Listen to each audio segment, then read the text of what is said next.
On today's Locked On Utes, Keanu Tanuvasa joins the show to discuss his departure from the Utah Utes to the BYU Cougars, details why it happened, and what are the differences between the two programs. He discusses that when he joins me on today's Locked On Utes.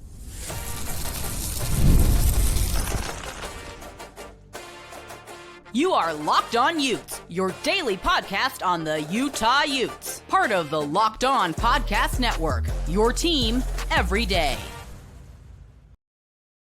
Hello, everyone, and thank you for making Locked On Utes your first listen and view of the day. We are part of the Locked On Podcast Network, your team every single day. If this is your first time listening to our show, make sure you like and subscribe. We are available wherever you get your podcasts as well as on YouTube. Today's show is brought to you by Game Time. You can download the Game Time app, create an account, and use code Locked On College, all caps, no spaces, for $20 off your first purchase.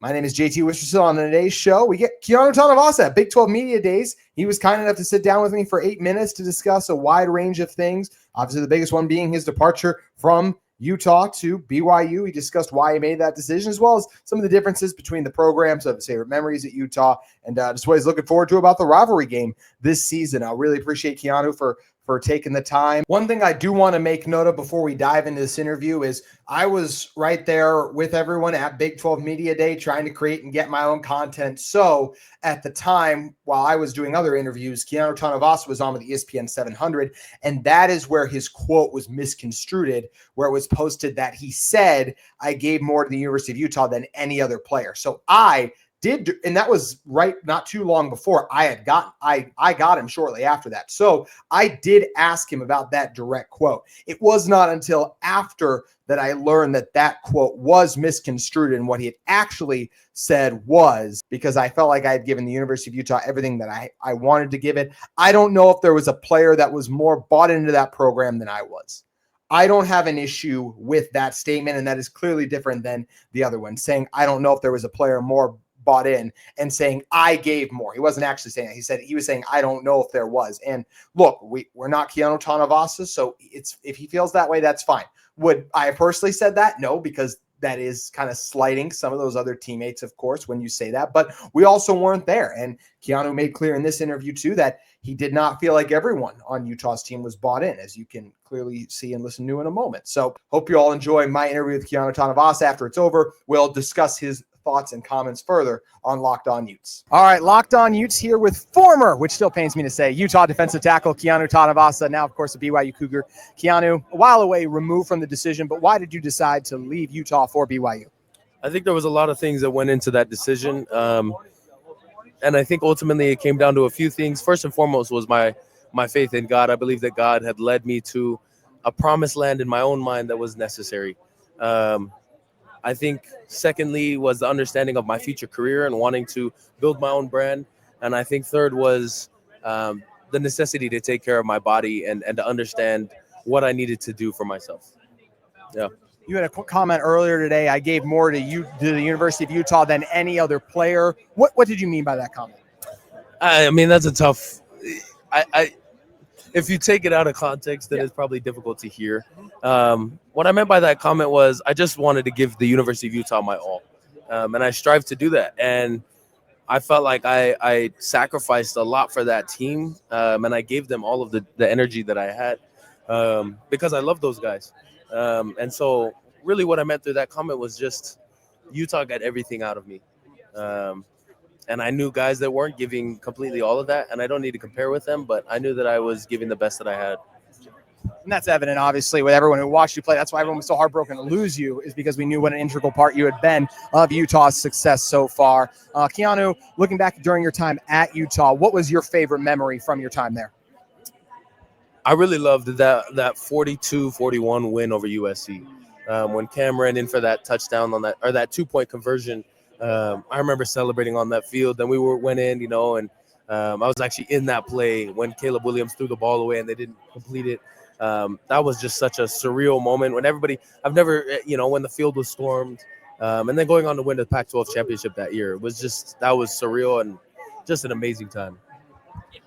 I don't know how much of the comments you look at, but obviously anytime a player goes from one school, especially a rival from Utah to a BYU, you see, unfortunately, some of the worst side of fans. So I would want to ask you, what kind of a place do you feel like the Utah BYU rivalry is in? Do you think it's in a healthy place, or do you think it goes? People cross that line and go too far too frequently? People hold themselves to different standards in different ways all the time, and how they do that, I think people have free agency and free will to do that. As for me and my family and what I try to educate, even when my guys on BYU go overboard about hating on Utah, I just try to tell them, man, contention never breeds anything that is worthwhile. I just think contention is unnecessary. I think tension is good. I think passion, I think competition is huge. And it's something that I always want. I want the best out of the University of Utah players this next year when we play them. I want them to have a ton of grit. I want them to play with a lot of passion and to be their best selves. And if that takes aggression, then do it. Because then it won't be a full way to play the game. And I feel like it won't be as fun. But being a part of that, I think that the rivalry has a lot of ways that people handle it. And as for me, I just have such a special place for the University of Utah in my heart. And now I'm gaining that for BYU. And we know it's a special rivalry as well, too. What is it like to play in the rivalry game, and how much are you looking forward to it this year again? Yeah, I think it's second to none. I think that's probably the best game that I've ever played in is the BYU Utah game. Extremely energetic, extremely fun. Both sides know the tension, regardless of if they grew up a fan of one of the other sides. And so looking forward to this year, I'm beyond excited because I know who I'm competing with. And I did that for 3 years, and I'm so excited to go at them and to compete with them and to get their best because I think they're all great players. And I think we have a bunch of great players on our side. So it's invigorating to just think about. What's the biggest difference in how Utah runs their football program versus how BYU runs theirs? I think Utah is built on grit, relentless attitude. And I love that because I have adopted that. I've become more of that, and I have developed in that in my 3 years being there. And I think BYU runs their program heavily on love for the game, love for the process, and love for the people that have brought you there. I think that both of them collectively together are what allows for players to be great. At the U, you can fall between the cracks of forgetting how to love the game if you're too focused on the grit, and vice versa. At BYU, you can forget how much hard work you need to put in because you're just enjoying the process. So being at both, I feel like I got the best of both worlds to apply them to further my career. You've been able to further your career now with BYU. Obviously, the news of Jake Retzloff has taken the college football world by storm. How is the team doing, and are you guys ready to move forward with whatever happens if that is a McKay Hillstead or someone else stepping up? Yeah, I think that's the blessing of recognizing that football is 22 guys on the field, 11 at a time. And so made up of our team, 85 to 95 guys, however many it may be. Winning and success is a recipient of many individuals' sacrifices. It sucks, and it's a tough situation, one that I can't fully touch on because it's not my place. But I recognize what this team has and the capacity of this team. And what that is we're resilient and we're fighters. We love the game and we love one another. And so in doing so, we're just going to fight to be the best version of ourselves. For you as well, I want to know, you went against these guys in practice. Which Utah offensive lineman are you most looking forward to facing off against in November? I have to say the O-line. I don't know if I can wholeheartedly pick one of them out because they're such an amazing unit. They work so well together. Mokofisi, Tanoa Tongiai, you got Jaron Kump, and then you got the two tackles who are outstanding, Caleb and Spencer. They're all my brothers, and I love those guys. I can't wait to compete with them. And they're going to get my best, and I hope that they give me theirs because it's going to be a dogfight. But at the end of the day, when the game's over, they're going to receive all the love that I can give them.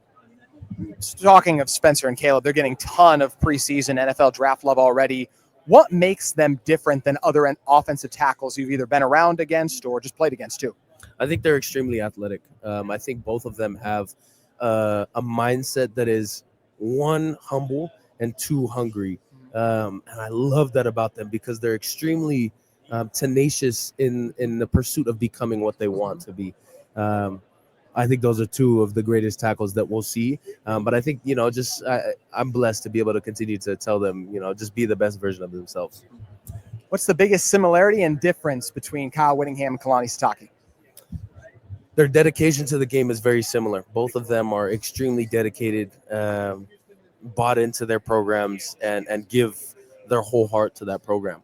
And a big difference, again, I think, is that culture that I spoke to is Kyle Whittingham is grit. That is a relentless man.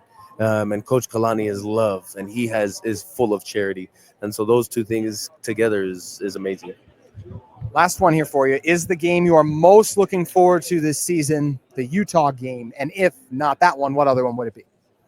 I'm going to give a basic answer, and it's always going to be the next one. Oh, there you go. I just have to be, honest. And I think if you treat a different game a certain type of way, you won't be able to give your best to every game that you have. 1,000% totally agree. Keanu Tanovasa, greatly appreciate you taking the time to sit with me here on Locked On Utes. Today's episode of Locked On Utes is brought to you by our friends at Game Time. We've all been there, logging on early, waiting for concert tickets to go on sale, only to lose your spot for a show you've been really wanting to see. Live music should be about making memories, not dealing with the stress of ticket shopping. That's where Game Time comes in. Game Time makes getting concert tickets faster and even easier than ever. Prices actually drop as it gets closer to showtime. You can even save up to 60% off with great last-minute deals. Me personally, I love the panoramic view from your seat. How often do you log onto a ticketing app and you don't know exactly what your view is going to be like? That's not a problem with Game Time. They give you an accurate view of the seat you'll be sitting in once you make your purchase, and you can view it before you make your purchase. Take the guesswork out of buying concert and show tickets with Game Time. Download the Game Time app. Create account. Use code LOCKEDONCollege, all caps, no spaces, for $20 off your first purchase. Terms apply. Again, create an account and redeem code LOCKEDONCOLLEGE for $20 off. Download the Game Time app today. Last minute tickets, lowest price guaranteed.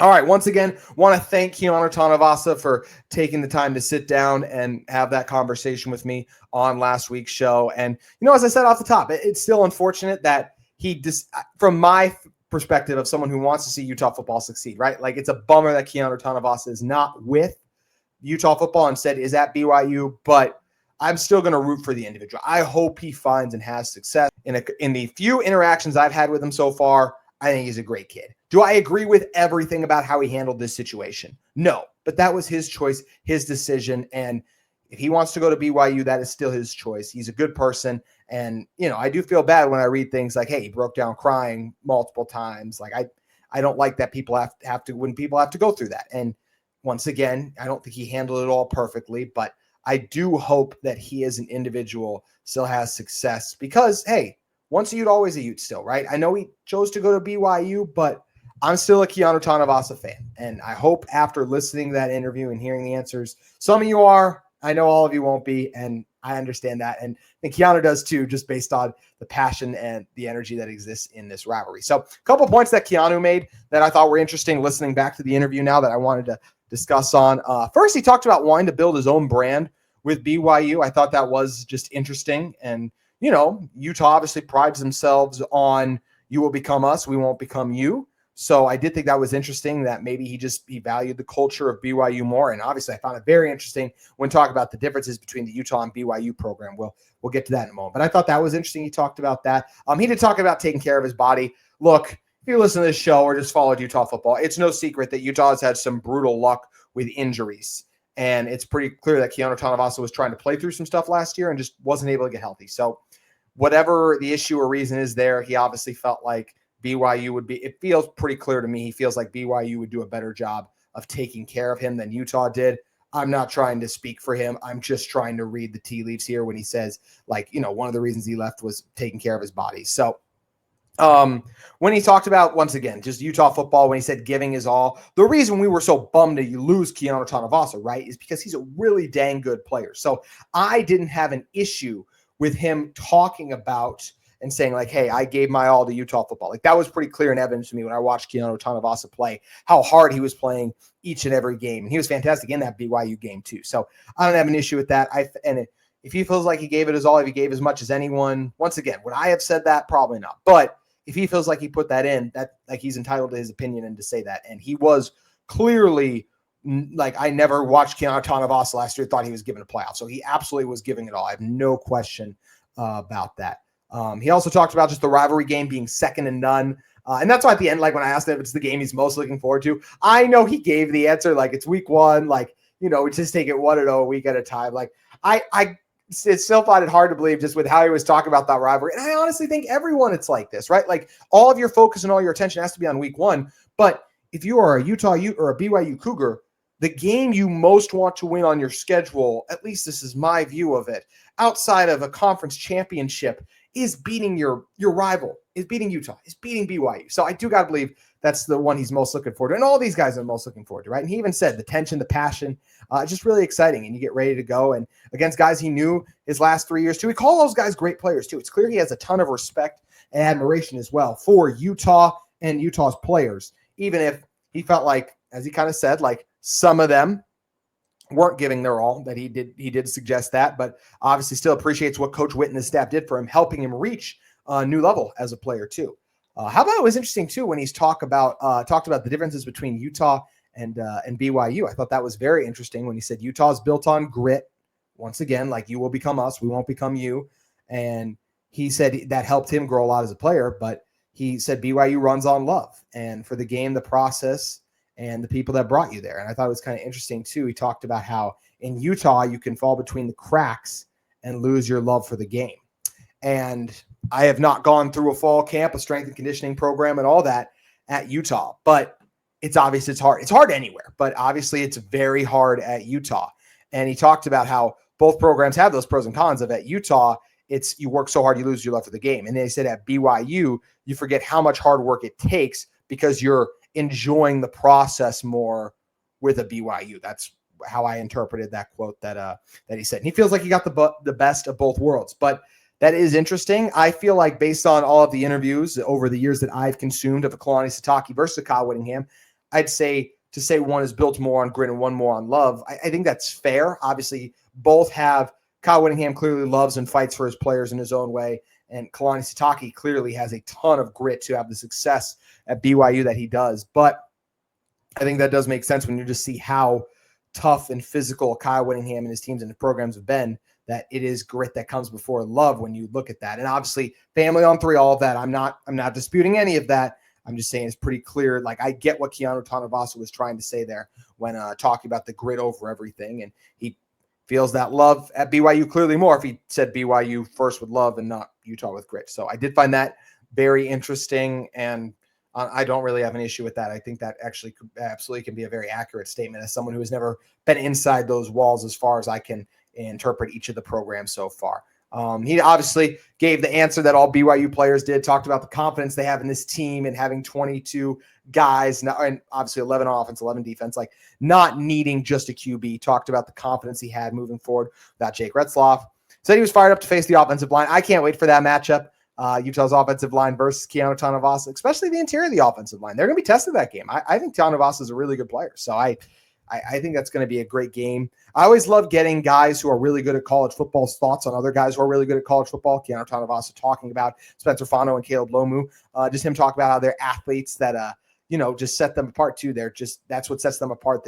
They're tenacious and hungry to be great. And that's clear anytime we watch Caleb Lomu and Spencer Fano plays. They are tremendous athletes. Utah asks them to pull, to cover a lot of ground, their movement, their footwork. They are tremendous athletes, and they play so dang hard. It's making both of them early first-round picks, according to a lot of early mock drafts. I asked him again about just the similarities and differences between a Kyle Whittingham and then the Kalani Sitake, even more specifically, and he just talked about the dedication of the game is so similar, both guys so tuned in. And Kylie talked about just that grit and the relentlessness, and Sitake looked back to love again. And when you're saying the differences are grit versus love, you're obviously talking as well, like those are the cultures of those two men, their programs that you're talking about. So I thought that was an interesting answer that he gave there as well too. So very interesting interview, and honestly, just a really cool interview with Keanu Tanovasa. As I said, I am a Keanu Tanovasa fan.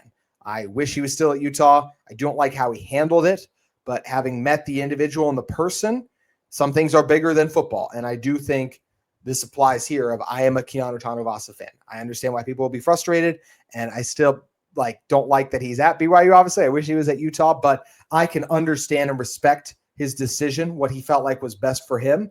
And I look forward to Utah playing BYU. And as I said, I genuinely hope Keanu Tanuvasa has success. Obviously, I want Utah to beat BYU, but having met and interacted with Keanu Tanuvasa a little bit now, he's a really good guy. And I want him to have that success. I don't love everything about how it was handled, as I mentioned, but hard not to root for the individual when you listen to him, at least in my opinion. I, once again, totally get if you guys don't feel the same way.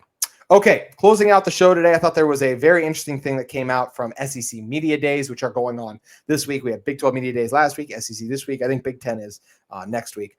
Mike Gittins, who hosts our Locked On UCF show, we had the crossover with him last year, but also is the co-founder of the War Report, which is a site that covers Auburn football, had a quote he grabbed from SEC Media Days, or just not a quote, excuse me, but a point he talked about from SEC Media Days where he said, both Lane Kiffin and Shane Beamer, and this is on his X account, you can follow him at Mike Gittins, both Lane Kiffin and Shane Beamer have referred to the NIL salary cap as supposed so far today. There seems to be consensus that teams are either circumventing the cap or flat out ignoring it.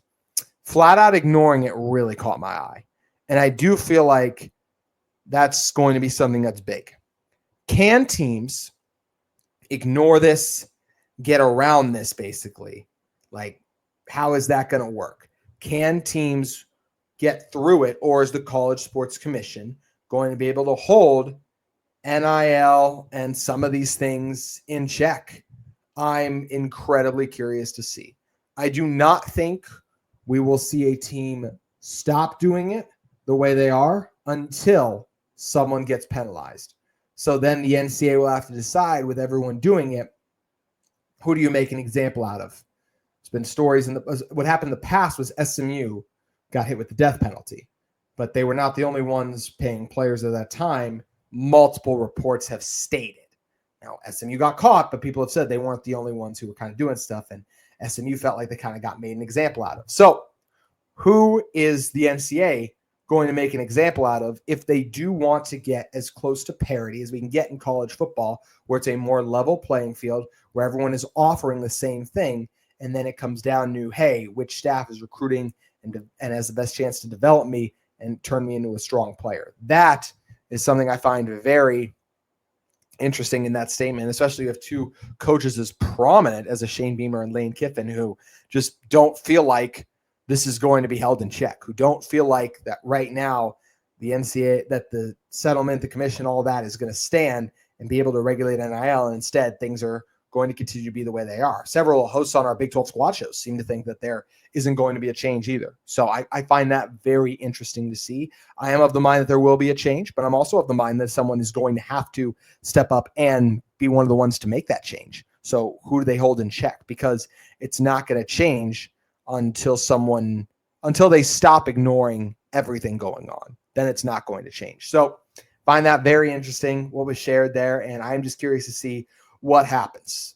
Obviously, there's been a lot of BYU, Utah, like BYU tried to get players to Utah, all of that. Could it be the BYU Cougars? I mean, we'll see. It seems to me, just as someone who's reading what's going on in the world of college football, there are teams that are doing a lot more than BYU NIL-wise that goes past what this new commission wants. Remember, this commission wants your NIL deals to be based on what you are giving to said company that's going to give you that NIL deal. Not the school, but like if you're getting a truck deal, like the work you're doing for that NIL deal. So can all this all be placed? Can it all be structured? It remains very interesting to see and find out. But I am very curious to see how and just if they are able to regulate the NIL sphere. I want to get it back to the point, obviously, where, hey, recruits just go the best place they feel to develop their skills and where they'll have a chance to win. I don't want it just to be highest bidder for an individual's football talents gets him. I don't think that's great. So I hope that they're able to get under control, but I understand the coaches' concerns. Also, some of those coaches definitely benefit, like the Lane Kiffins, the Shade Beavers. I think some of those SEC schools do all right. So I wonder if how under control some of the SEC teams want it to. That's a side note, but something that's interesting nonetheless is how college football tries to get NIL under control. And obviously the coaches don't have confidence in the College Sports Commission as an entity and the NCAA as an entity to be able to control the beast that is NIL. That's going to do it for today's Locked On Utes. Drop your thoughts on our Keanu Tanovasa interview. What do you guys think of it from Keanu? all of that. Curious to hear what you all have to say. Once again, thanks to Keanu for joining me on today's show. Make sure you guys check out Locked On College Football if you're in the market for a second listen today. And thank you again for making Locked On Utes your first listen of the day. We still have tons of content coming from Big 12 Media Days, including several Utah football players I was able to speak to. Hope you'll tune in tomorrow as we're going to have more of those conversations coming up.